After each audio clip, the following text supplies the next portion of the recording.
Welcome to the deep dive.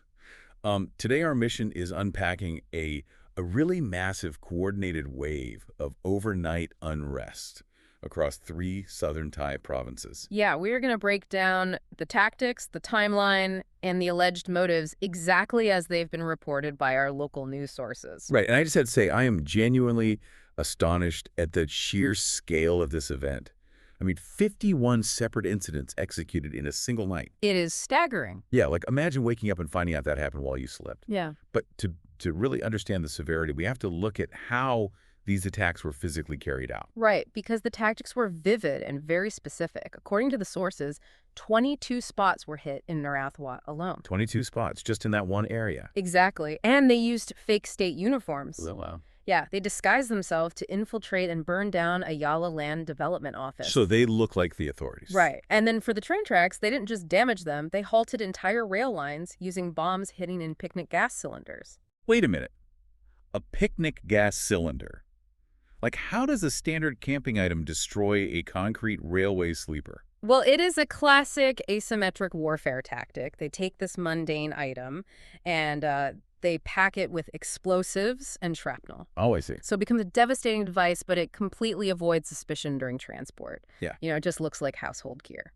That is terrifying. Mm. But then on the other side of the spectrum, you had Pattani, right? Yeah, the approach there was far less covert. A dozen armed men basically stormed a convenience store, chased out the civilians, and just blew the building up with a gas gallon. It is honestly like a darkened version of a synchronized flash mob. Yeah. I mean, the immense logistical machinery required to hit 51 targets almost simultaneously is just mind-blowing. It really is. It takes a massive network. Which brings us to the intelligence gap. Because how does a logistical operation this massive happen completely in the shadows? Well, that is the thing. Authorities actually had intelligence warnings 1 to 2 months prior. Wait, they knew about it 2 months ago. They did, but they lacked the exact dates. Okay, but if you have that kind of notice, how do 51 targets still get hit? Right. Well, the 4th Army Region Commander pointed to a very specific trigger for this. He says the motive is financial retaliation. Oh, because of Operation 90 Days? Exactly. So for those who don't know, the state recently cracked down and seized massive black market assets. I mean, we are talking 18 million baht in cash. Yeah, and millions of smuggled cigarettes. Right. So by seizing all of that, they crippled the protection money that funds these groups. That is the official narrative. Yeah. The profits from that black market pay for the explosives, the fake uniforms, all of it. But I have to ask, to push back a little on that official narrative, is this violence purely about financial revenge for illicit goods? That's a good question. Or is the black market just a tool? Like maybe their primary goal is just to discredit the state's ability to keep order? Well, it is likely both because the physical attacks immediately triggered an information war. The chaos wasn't just physical. The fog of war. Exactly. Almost instantly, authorities had to scramble to squash rumors. Right. There were rumors spreading that military helicopters were actively shooting down at civilians. Yes. And the military had to divert resources to clarify that drones were only used for standard patrol. No shots fired. No shots fired. And they even had to clarify that some injured locals were actually just teenagers returning from a camping trip. Oh, wow. So it was completely unrelated to the unrest. Completely unrelated.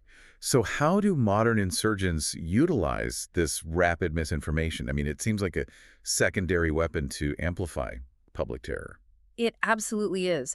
Bad actors know that in a vacuum of information, panic travels 10 times faster than the truth. It forces the military to manage public fear instead of just securing the physical environment.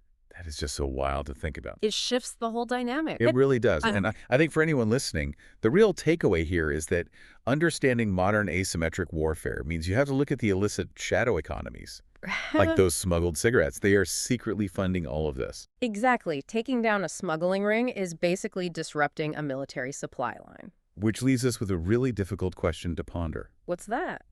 Well, if successfully disrupting a black market triggers such a violently coordinated, 51-point blowback, Yeah. does effective law enforcement actually make a volatile region significantly more dangerous before it can ever make it safe?